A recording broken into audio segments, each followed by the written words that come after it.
All right, welcome back to the channel. So, Errol Spence Jr.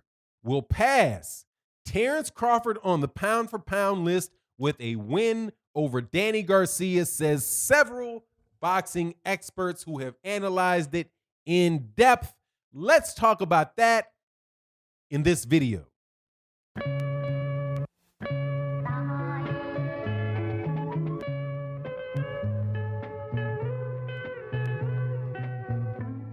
All right, welcome back. So we have a fight coming up. Danny Garcia, Errol Spence Jr. going to get it on. I need to flip that. Errol Spence Jr., because he is the WBC and the IBF champion, is about to get it on with Danny Garcia on a pay-per-view that is coming up, I do believe, this November.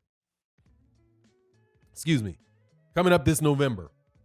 And after the fight takes place, now this is a long haul of fights for Errol Spence Jr., on top of the fact that he is coming to this fight after having been in a very, very serious car accident. A very, very serious car accident, but yet still getting back with the world-class former champion like Danny Garcia. So this is a big fight, and it's not just a big fight as it's been brought to my attention just because, it's a mandatory defense of two belts. It is also, I think, a point at which, or as has been explained, a point at which Errol Spence Jr. after this fight really, I do think, could pass Terence Crawford on the pound for pound list. Something that not a lot of people would have thought would be the case this quickly. But there is something that I believe a lot of people do not take in consideration when they do these things, and that is the strength of your competition. And for me specifically, it's the strength of your competition over your last 6-7 fights. Because 6 or 7 fights for a high-level boxer covers about 3 years. And that, I think, shows you where you are now versus where you are, especially with somebody that has a very long career. So looking at where Errol Spence Jr. is in his career right now, this win, if he gets this win, which I do believe he will, over Danny Garcia, this sets him significantly ahead of Terence Crawford as it concerns his competition over the last 6 fights and consequently over the last 3 years.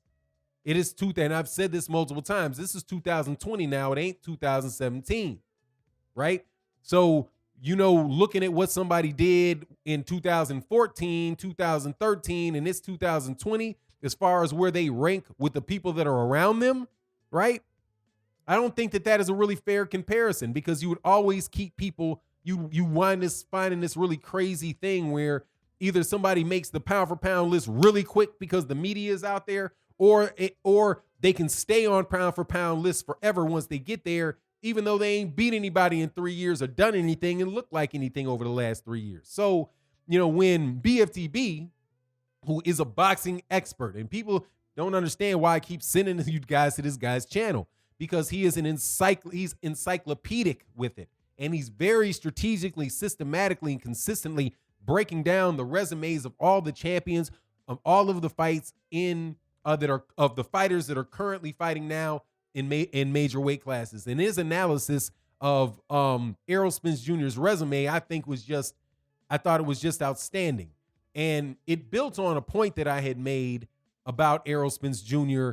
and in a video that I had made maybe 2 days ago. If you guys didn't see it, you can go check that video out. But it talked about how Errol Spence Jr. was, his career has just not been very easy. Even though he's been tremendously successful, his career and the route that he has taken in order to get those belts has been just about the hardest route that you could take to get them.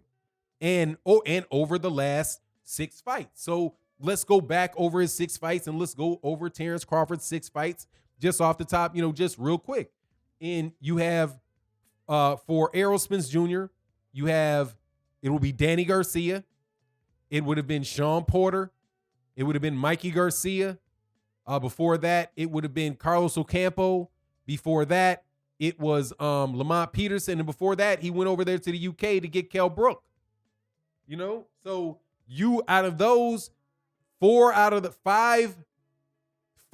the six have legitimate opportunities. 5 out of the 6 have legitimate opportunities to be future Hall of Famers. Now compare that to the last 6 for Terence Crawford. You have green beans, the mandatory.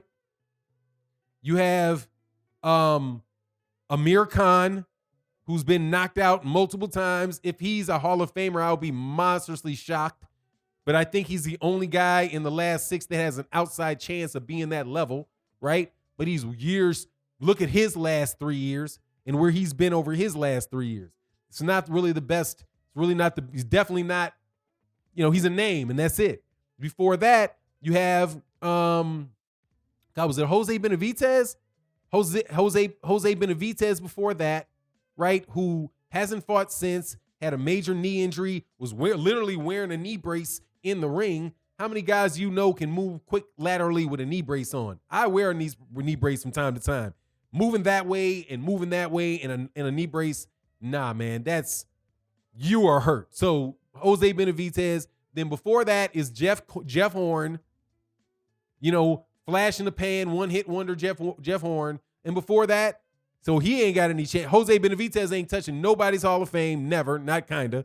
Neither is Jeff Horn. Neither is Julius Ndungo. So if you compare those guys with one another, their last 6, it is night and day between what Errol Spence Jr. and Terence Crawford is doing. If you look at their last 6 fights. So if you look at Terence Crawford, then you say that's another reason, aside from the reason, like just the fights of it, right? Just the fights that people want to see the fight. But man, Terence would be relying on the optical illusion that is called those weight classes, right? And it's really an optical illusion when you look at Errol Spence Jr. and Terence Crawford and where they are. And I think that 3 year, looking at the last 6 fights or the last 3 years, right? If you look at those, I think that is the better comparison to go between the two, because first of all, they're both the last 6 fights was 140 for Terence Crawford and 147 for Errol Spence Jr. But it shows you how when you move up weight classes, you can get credit. You could be fighting lesser guys at weight classes than guys that are in their own weight class. So look at Canelo Alvarez and how many people Canelo Alvarez fought, right? In the last 6 fights for Canelo Alvarez. And you see, like, what is it? Sergey Kovalev come on, man, he's washed up. But hey, he's 175. No, dude, he's washed up. Don't care how much he weighs. He's washed up. He's a washed up alcoholic. It's over. You know what I mean? No. But would that have, look at his last 6 fights and tell me that would have been the same thing as if Canelo Alvarez would have beaten Danny Jacobs, Gennady Golovkin, Jermall Charlo, Demetrius Andrade, and say Jared Hurd moves up. If he had done that, dude, that's way better than what he's doing, what he did going up to fight Rocky Fielding at 168 pounds and Sergey Kovalev at 175, and then maybe we'll get a Billy Joe Saunders or a Liam Walsh or something at 168. It was just an optical illusion, man, with the type of guys that these guys are fighting. And a lot of times many of the things that I think have these people putting these guys on pound for pound lists is what they believe to be their earning potential. If their promoter thinks that these are somebody that can sell and can be really big and popular in any particular demographic, yeah, let's put them on the pound for pound list. But as far as it goes with Errol Spence Jr. and Terence Crawford, yeah, man, it's pretty much a wrap, dude. He leapfrogs him, man. He leapfrogs him. And then the only reason that I wouldn't have Errol Spence Jr. at number 1 pound for pound myself is maybe because if Lomachenko beats Teofimo Lopez, he would have beaten a very young, strong dude, got his hands on 3 of the belts, But then again, I don't know, because that would put Jamal Charlo there. No, I think I might put Errol Spence Jr.'s #1 pound for pound if he beats Danny Garcia, and definitely if he beats Sean Porter in a rematch. And if that happens, like legit, I mean, if that, I don't want to say legitimately, because all of these things are people's opinion and legitimate, but my goodness, it would be very, very hard for Ring Magazine and ESPN to argue anything different if he was able to just pull off the Danny Garcia win in a rematch with Sean Porter. Because with the rest of those fights over the last 3 years, man, come on, man. That's just enough. That's just it's otherworldly compared to what a lot of these guys are doing. But anyway, that's my take on the matter. You let me know what you think. And with that, I'm out. Peace. Peace.